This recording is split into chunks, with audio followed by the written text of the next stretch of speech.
2 years ago, Valve released Counter-Strike 2.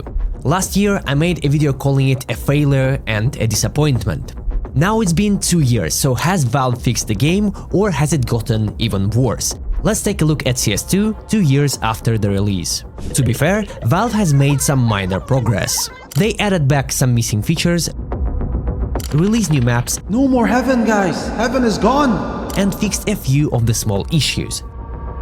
But here's the truth, the major problems I talked about 1 year ago are still there. And in some cases, things have actually gotten worse. With every new patch, it feels like Valve is making CS2 less stable, not better. No way, 4 out of 4.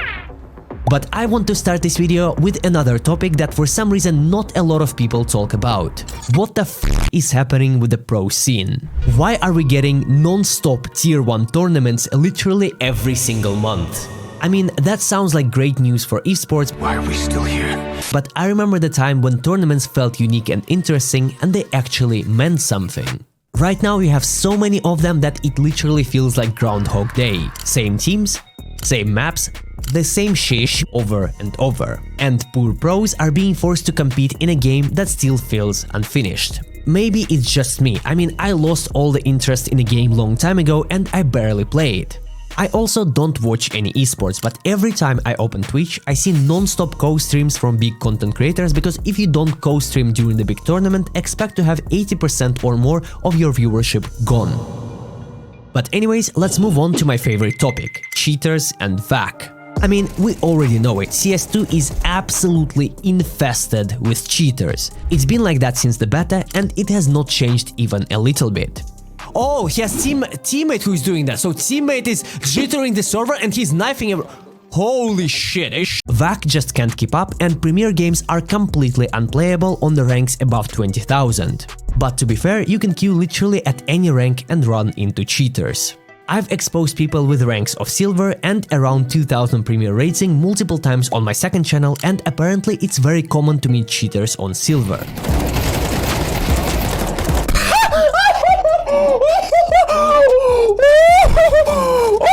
I need a break. I need a break. I need a break. Okay. Aha.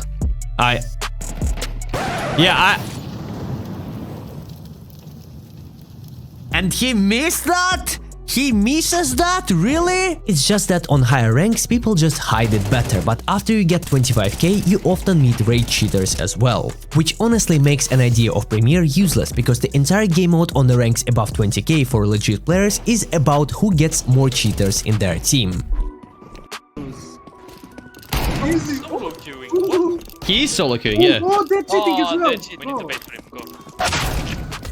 Easy. Oh, there's more. Oh, there is 2 of them. And this is where it gets really crazy. Content creators like Neok, Ren and myself have exposed an insane amount of cheaters. Not just random cheaters, but cheating pros and cheating streamers. City, minus 70. Aha. Did actually hit the guy for minus 70. Does he just know how many times he hit that guy? He just keeps looking to the left. Look at this! He looks to the left, instantly pulls out the knife and goes running a bit. I even made a full video exposing every single cheater in the top 100 and top 1000 leaderboards. And guess what? Zero action from Valve. Not a single one of them got banned. I've also exposed multiple streamers cheating with 100% confirmation from professional players. And again, zero bans. Not on Steam, not on Twitch. While I was recording this video, the CS2 developers managed to screw up once again by releasing a worthless anti-cheat update that started banning cheaters really hard for one whole day. However, all the top cheat developers quickly adapted to it and updated their software, so thanks Valve for yet another false hope. Neok played this game the same day when the update was released. He got so exhausted after meeting so many cheaters this day that he simply didn't have the energy to make comments.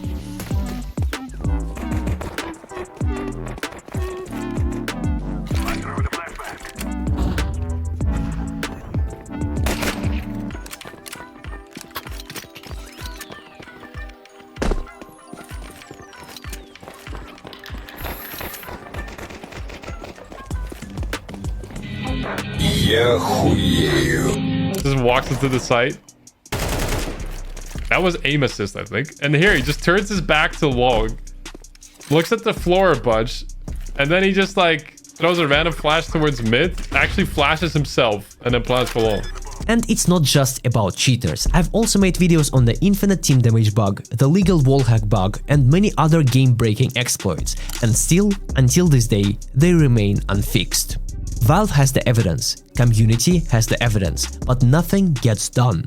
Even if you're lucky enough to avoid cheaters, performance of the game still remains terrible. Robs himself said that the game feels like it's running at 100 FPS on a top-tier PC.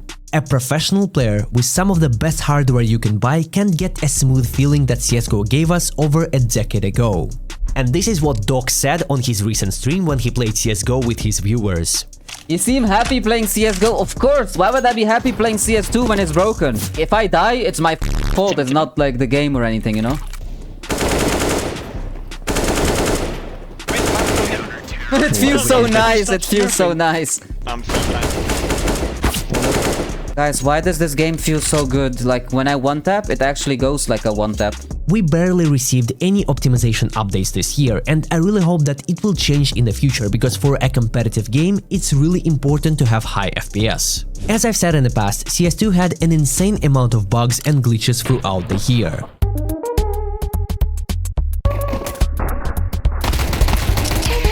As an example, take the recent teleport bug.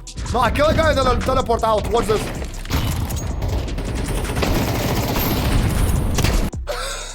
No! Or the bug with those insane jumps. Oh! And here's the worst part. With every single update, the game somehow gets even more broken.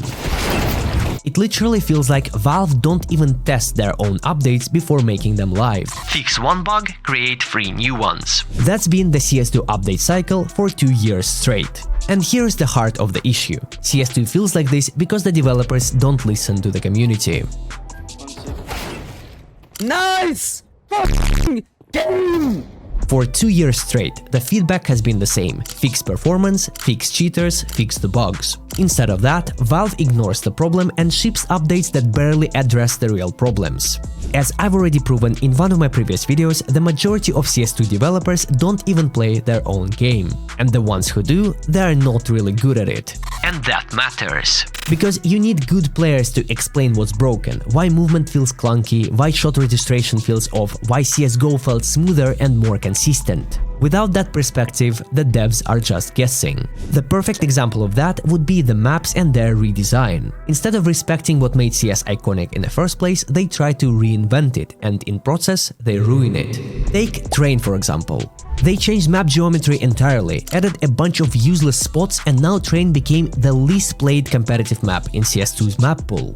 And at least for me, it's very unclear what direction Valve wanna go with CS2. I've said in the past that the developers are trying to make CS2 as much esports oriented as possible. But for that, they have to work on netcoding and optimization first. Running tier 1 events every single month doesn't make the game good for esports. So where does that leave us? A year after the release, I called CS2 a disappointment. 2 years later, I'd call it a failure. Because until Valve listens to its players and until people who actually understand Counter-Strike are the ones fixing it, nothing is going to change. But again, everything I said is just my personal opinion and you don't have to agree on it. I'd be interested to know about what you think.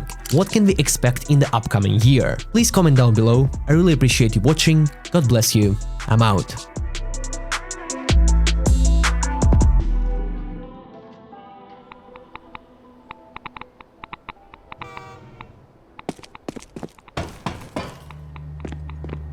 Heaven!